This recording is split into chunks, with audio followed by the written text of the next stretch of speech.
Welcome to part 3 of the Fuel Smell Saga.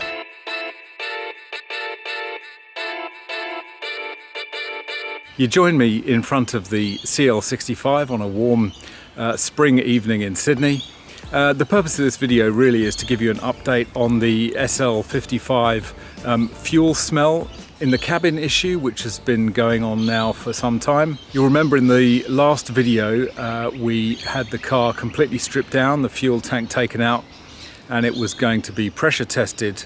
So the update from Gary is that the welding has basically completely failed on the petrol tank and it needs to be completely replaced. Can't be repaired anymore.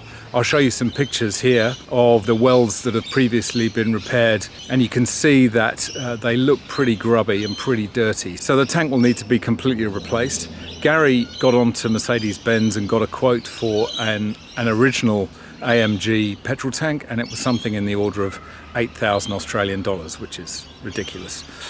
So I went onto eBay and I managed to find one which I think is compatible, which is based in the US. So I'm having it shipped out here, and hopefully by the end of November we should have a new fuel tank and we can reassemble the car. So exciting times ahead for the SL. I hope to get it back before summer really kicks into gear on the 1st of December. That's the official start of summer here in Sydney. So I'm really hoping to have the car back very soon after that, so that we can enjoy it over the summer period here in Australia. Just a quick update on the SL55. It's going well, but there is still this problem with misfiring. Well, it sounds like misfiring, feels like misfiring when it's cold. I just put the diagnostic tool onto it this afternoon, didn't find any fault codes, and also didn't find any stored events, which is unusual because I would have thought it would have picked up some misfires in some of the cylinders.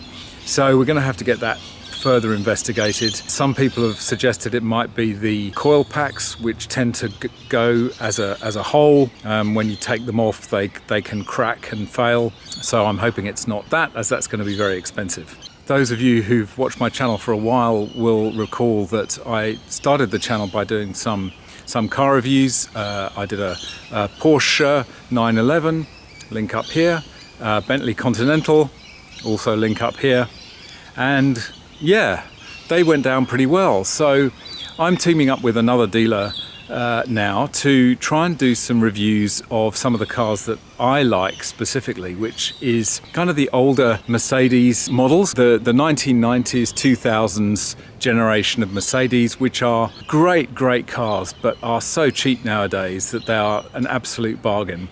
So I'm hoping to be able to bring you a whole bunch of those interesting cars, something a bit different, something to bring a bit of variety to the channel, and hope you guys will enjoy it. Stay tuned for more news on that. But that's all I wanted to say for this video. Just a quick update on the SL and the SL55. If you enjoyed this update, don't forget to smash that like. It'd be great to have you as a subscriber. Hit that notification bell. You can follow me on Instagram at MGUY.tv or Twitter at MGUY_TV, and I look forward to seeing you in the next video. Bye for now.